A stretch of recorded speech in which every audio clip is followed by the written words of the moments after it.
there's just so much happening in one picture.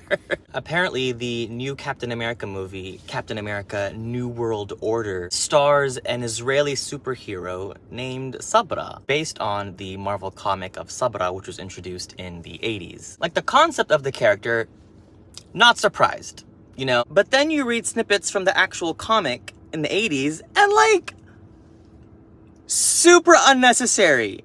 Don't use my God's name in vain like that. Excuse me. This is just hardcore stereotypical, which unnecessary. But then somehow it gets worse with it has taken the Hulk to make her see this dead Arab boy as a human being. What? Now y'all are just wildin'.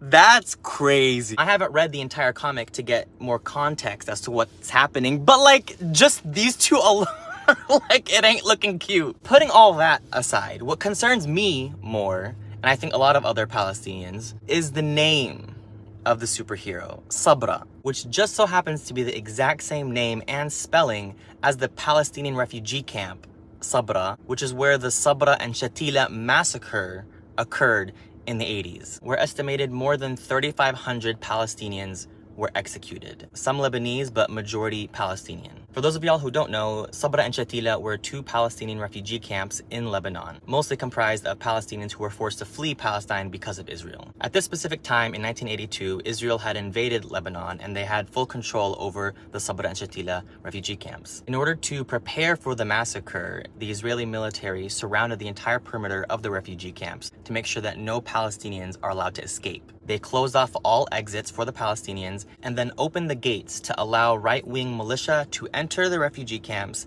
and slaughter the Palestinians. They would line them all up, men, women, children, in the streets, and just all of them. And to help the militia navigate the narrow alleyways of the refugee camps, because they initially attacked at nighttime, so it's pitch black, the Israeli military fired flares in the sky to light the entire refugee camp for these militia to execute the Palestinians. Over 3,500 Palestinians gone.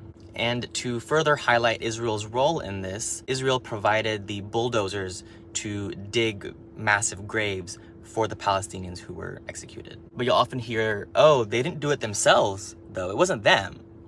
But nonetheless, that is the name of this new Marvel superhero that's being introduced. Could have chosen literally any other name, but it had to be Sabra. All in all, with Marvel being an American production, not surprised at all.